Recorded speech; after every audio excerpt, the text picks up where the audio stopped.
So funktionieren Gebete. In diesem Video geht es darum, wie du beten kannst, was das eigentlich bedeutet, wie das neurophysiologisch funktioniert, an wen du beten kannst und wie Gebete entgegen der Wortbedeutung beten gleich bitten deutlich effektiver werden.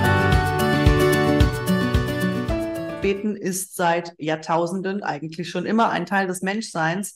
Und aber es gibt Fortschritte in diesem Bereich und es gibt natürlich auch ein neues Verständnis. Postreligiöses Zeitalter ist das Stichwort. Also wir entwickeln eine individuelle Spiritualität außerhalb der Religionen.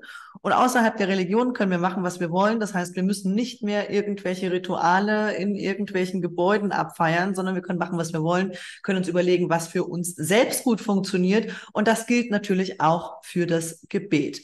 Trotzdem kannst du einige Dinge beachten, die dir dabei helfen, deine Kraft in dir viel besser zu aktivieren, als das vielleicht mit den Gebeten aus den tradierten Ritualen der Kirche oder irgendwelcher religiöser Institutionen übergeben wurde oder bisher gelehrt wurde.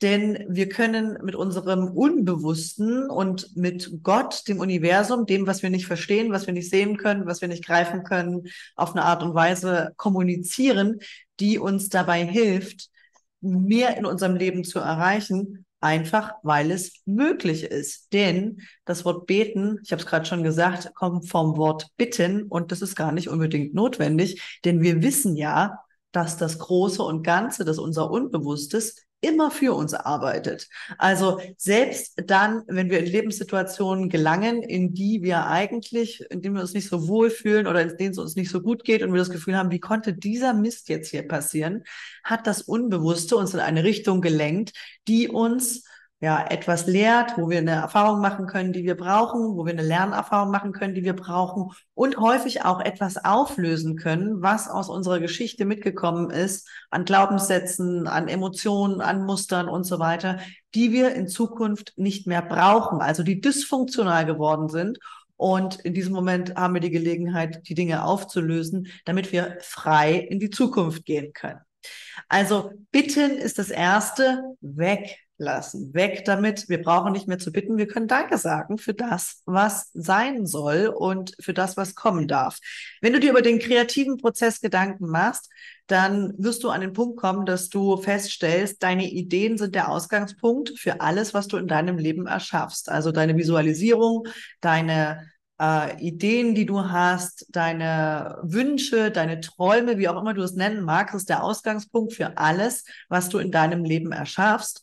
Und an diesem Punkt ist es schon an der Zeit, Danke zu sagen, tatsächlich. Denn wenn du Danke dafür sagst, dass du diese Idee hast und dass dein Wesen diese Idee produzieren kann, diesen Traum produzieren kann, dann heißt das schon, dass du in der Lage bist dazu, dass du das bekommen kannst und dass der Weg für dich geebnet wird, sobald du Ja sagst zu dieser Sache, die du gern haben möchtest, also zu diesem Wunsch, den du da hast.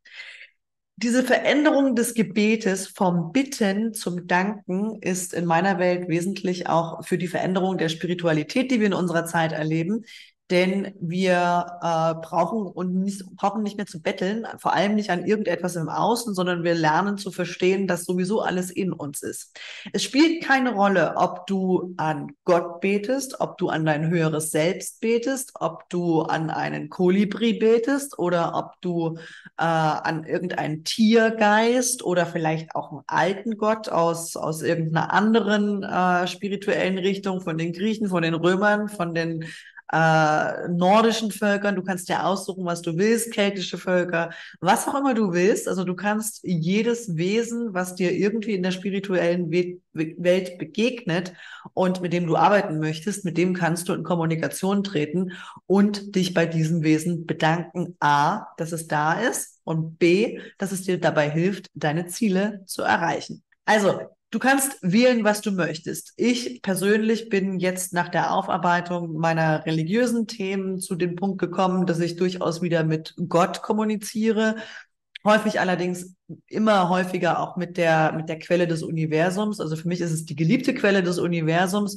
Gott hat immer noch nach wie vor, und ich weiß nicht, ob wir das jemals rauskriegen, auch wenn ich kein Bild mehr dazu habe von dem alten Mann im Himmel, aber das Wort ist für uns alle ein bisschen schwierig, also zumindest für die, die im religiösen Kontext aufgewachsen sind oder das eben noch damit verbinden. Lass das Wort weg, such dir was anderes, ja. Nimm die Quelle des Universums, nimm das Universum an sich, nimm Starseeds oder sonst irgendwas. Also du kannst nehmen, was du willst und was für dich eine inspirierende, mutmachende, bestärkende Quelle ist, ja, also für alles, was ist. Du kannst natürlich auch die verschiedenen Götter aus anderen Religionen nehmen oder aus anderen Kulturkreisen, hat häufig den Vorteil, dass wir eben nicht diese Belastung haben, die wir vielleicht mit dem christlichen Gott verbinden in unserem Kulturkreis. Also such dir halt irgendein Wesen aus. Wenn du der Ansicht bist, ich will gar kein anderes Wesen haben, ich will wirklich nur mit mir selber arbeiten, dann kannst du auch mit deiner Seele arbeiten oder auch deinem höheren Selbst. Also das sind alles Möglichkeiten, wie du in die Kommunikation gehen kannst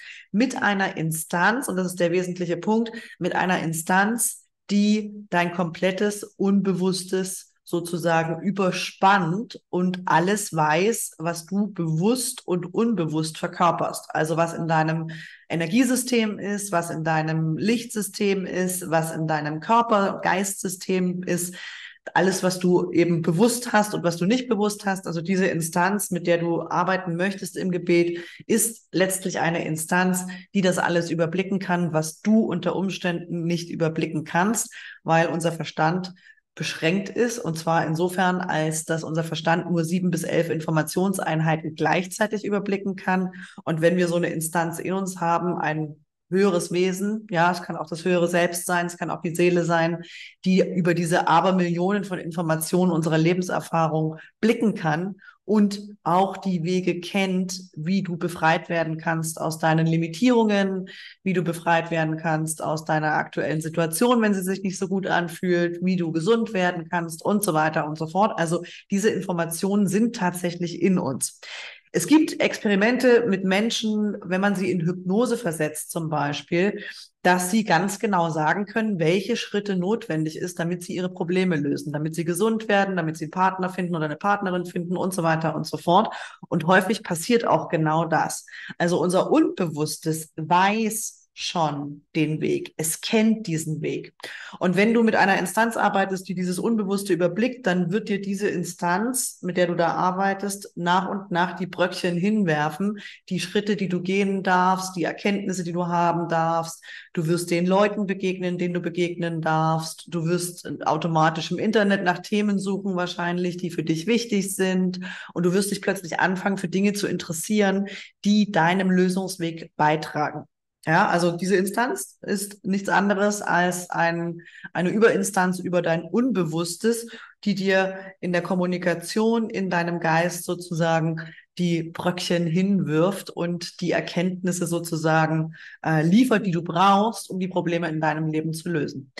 Der zweite Punkt ist nichts anderes, als diese Instanz ernst zu nehmen und ihr vor allem auch zuzutrauen, dass diese Instanz in der Lage ist, aus deinem Unbewussten und aus all den Informationen, Energienetzwerk quasi, in dem wir leben, aus all den Informationen auf dieser Welt, den Weg rauszufinden und die Informationen rauszufinden und dir ins Bewusstsein zu schicken, die du brauchst, um deine Probleme zu lösen. Das kann diese Instanz. Wie gesagt, dein Unbewusstes hat bereits jetzt die Lösungsschritte parat. Und wenn du zum Beispiel mit Techniken arbeitest wie dem automatischen Schreiben oder mit Tieftrance oder mit Meditation auf irgendeine Art und Weise, dann wirst du wissen, dass dein Unbewusstes dir die nötigen Erkenntnisse rausgibt, wenn du sie haben willst. Also wenn du die Fragen stellst und sagst, was ist der nächste Schritt, dann wirst du eine Antwort bekommen. Und dann machst du den nächsten Schritt. Und dann fragst du am nächsten Tag wieder, was ist der nächste Schritt? Und dann machst du den nächsten Schritt und so weiter und so fort. Und so ergibt sich über einen Zeitraum X ein Entwicklungsweg, der für dich funktioniert, ganz persönlich. Und diese Instanz hat diese Information, also brauchst du sie nicht zu bitten. Eine Bitte kann jederzeit ausgeschlagen werden.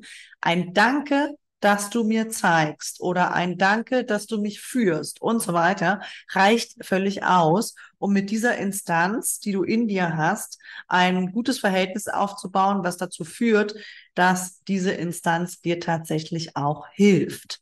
Ja, also dieses Danke, diese Instanz kann das, die macht das schon dein ganzes Leben lang. Also alles, was du kreiert hast, ist auf diese Art und Weise entstanden. Diese Instanz kann das. Die zeigt dir diesen Weg, die führt dich dahin.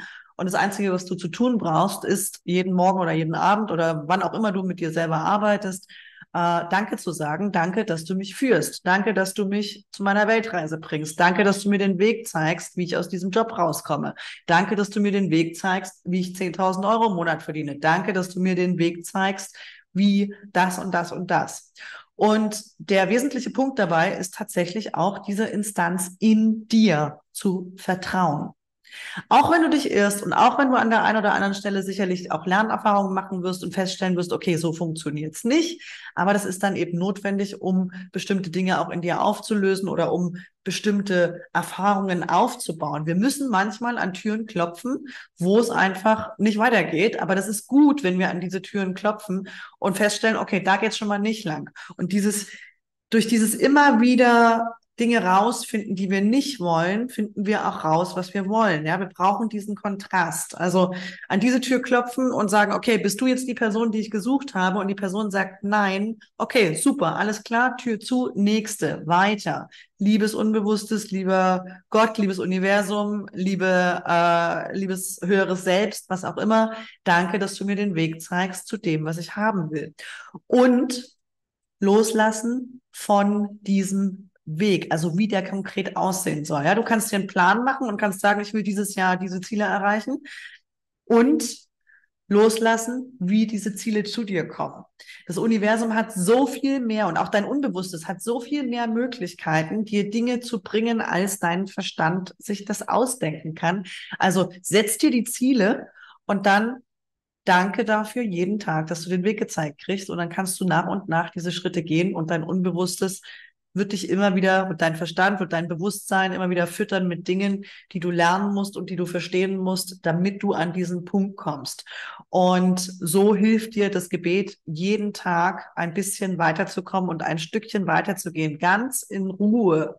Und wenn du am Anfang das Gefühl hast, ja, das ist totaler Quatsch, ich rede ja hier mit mir selber. Das machen wir sowieso den ganzen Tag. Die Frage ist, wie redest du mit dir selber? Sagst du Danke zu dir tatsächlich? Sagst du zu dir Danke, dass du so ein toller Mensch bist und Danke, dass du mich im Leben führst? Wahrscheinlich eher nicht. Die meisten Menschen tun das nicht. Also das heißt, wenn du deine Sprache, selbst dann, wenn du sagst, ich rede mit mir selber, ja, wenn du deine Sprache dir gegenüber veränderst und dich bei dir selbst bedankst, dann hast du einen positiven Effekt in deinem Leben.